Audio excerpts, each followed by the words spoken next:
दलित वर्ग के लोगों के साथ साथ जो अति पिछड़े वर्ग के लोग भी हैं, तो वो न कांग्रेस के बहकावे में आने वाले, न बीजेपी, न अन्य किसी और पार्टी के, क्योंकि इनको ये बात अच्छी प्रकार से मालूम है कि इनको जो कुछ भी मिला है तो वो परम पूज्य बाबा साहब डॉक्टर भीमराव अंबेडकर के प्रयासों से ही मिला है।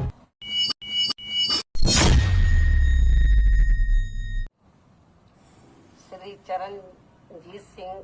चन्नी को सबसे पहले मैं हार्दिक बधाई एवं शुभकामनाएं देती हूँ, लेकिन ये बेहतर होता कि यदि कांग्रेस पार्टी पहले ही इनको पूरे 5 वर्ष के लिए यहाँ का मुख्यमंत्री बना देती, किंतु अब कुछ ही समय के लिए इनको पंजाब का मुख्यमंत्री बनाना, तो इससे तो ये लगता है कि ये केवल इनका कोरा चुनावी हथकंडा है, इसके सिवाय कुछ भी नहीं है। साथ ही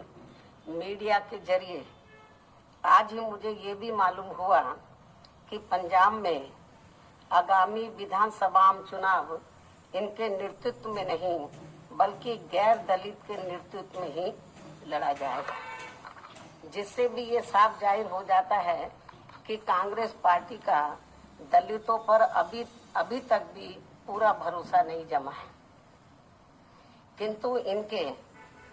इस दोहरे चाल चरित्र व चेहरे आदि से वहां के खासकर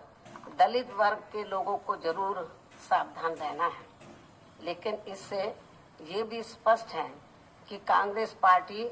यहां अकाली दल व बीएसपी के बने गठबंधन से काफी ज्यादा घबराई हुई है, और मुझे ये पूरा भरोसा है कि पंजाब के दलित वर्ग के लोग भी इनके इस हथकंडे के बहकावे में कतई भी नहीं आने वाले हैं। वैसे तो सच्चाई ये है कि इनको व अन्य विरोधी पार्टियों को भी मुसीबत में ही या फिर मजबूरी में ही दलित वर्ग के लोग केवल इन्हें याद आते हैं, ये भी सब विदित है। जैसे आप लोग परम पूज्य बाबा साहब डॉक्टर अंबेडकर का ही उदाहरण लीजिए, तो यदि कांग्रेस पार्टी के पास जब अंग्रेज भारत को छोड़कर चले गए थे, हालांकि संविधान बनने की प्रक्रिया पहले ही शुरू हो गई थी, जब अंग्रेज रजाबंद हो गए थे कि हम भारत को आजाद कर देंगे, तो जब भारतीय संविधान को बनाने की बात आई, तो उस समय यदि कांग्रेस पार्टी के पास पंडित जवाहरलाल नेहरू के पास एंड कंपनी के लोगों के पास यदि इनके पास बाबा साहब डॉक्टर अंबेडकर से, बाबा साहब डॉक्टर भीमराव अंबेडकर से ज्यादा काबिल आदमी होता, तो ये किसी भी कीमत पर बाबा साहब डॉक्टर अंबेडकर को भारतीय संविधान को बनाने में उसमें शामिल उनको नहीं करते।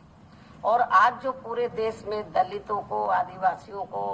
अन्य पिछड़े वर्गों के लोगों को जो कुछ भी उनको कानूनी अधिकार मिले हैं, तो शायद वो भी नहीं मिलते। और इतना ही नहीं, आज जो पूरे देश में तो धार्मिक अल्पसंख्यक समाज में से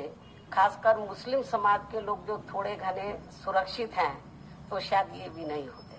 क्योंकि बाबा साहब डॉक्टर अंबेडकर ने इस देश का संविधान किसी जाति और धर्म के आधार पर नहीं बल्कि धर्म निरपेक्षता के आधार पर ही बनाया था। इतना ही नहीं, तो ये भी मैं दलित वर्ग के लोगों को बताना चाहती हूँ। इतना ही नहीं, बल्कि ठीक इसी प्रकार यूपी विधानसभा के आम चुनाव होने से कुछ जब अब यूपी में भी विधानसभा का आम चुनाव होने के लिए कुछ समय बचे हैं, तो ठीक इसी प्रकार से यूपी विधानसभा आम चुनाव होने के कुछ समय पहले ही, अब जब कुछ ही महीने बचे हैं,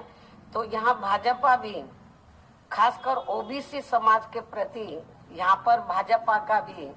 खासकर ओबीसी समाज के प्रति उभरा नया प्रेम वास्तव में ये दिखावटी व हवाई आदि न होकर यदि थोड़ा भी सही व सार्थक होता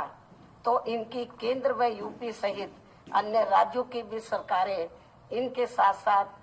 तो एससी व एसटी की भी सरकारी नौकरियों में अभी तक इनके बैकलॉग को जरूर भर देती, लेकिन ऐसा नहीं हुआ। आज भी पूरे देश में चाहे एससी एसटी का मामला, ओबीसी का मामला है, तो सरकारी नौकरियों में इनके पद अभी तक